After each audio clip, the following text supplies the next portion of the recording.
Welcome to my YouTube automotive channel. In today's video I have a 2012 Chevrolet Traverse and I will show you the vacuum pump, fuse and relay location. This video will apply to Chevy Traverses made from 2009 all the way up to 2017. Both the fuse and the relay will be located in the main fuse box, which is under the front hood, very easily accessible right here. Now to remove the cover, you will have a couple of black tabs, one here and one here on the side. You want to press onto each of these tabs and lift up to unlock it.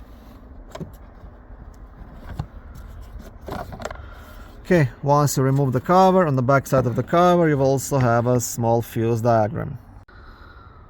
Vacuum pump fuse is located in the bottom right corner and it's a 20 amp yellow fuse.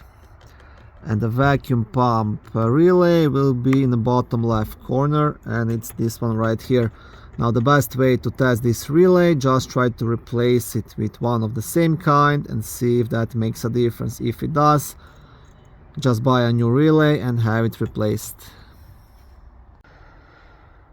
Thank you for watching this very short video. I hope it was helpful and educational. If it was, please like it and consider subscribing to my YouTube automotive channel. On my channel there is lots of how-to videos, do-it-yourself videos, car reviews, product reviews and other similar automotive topics.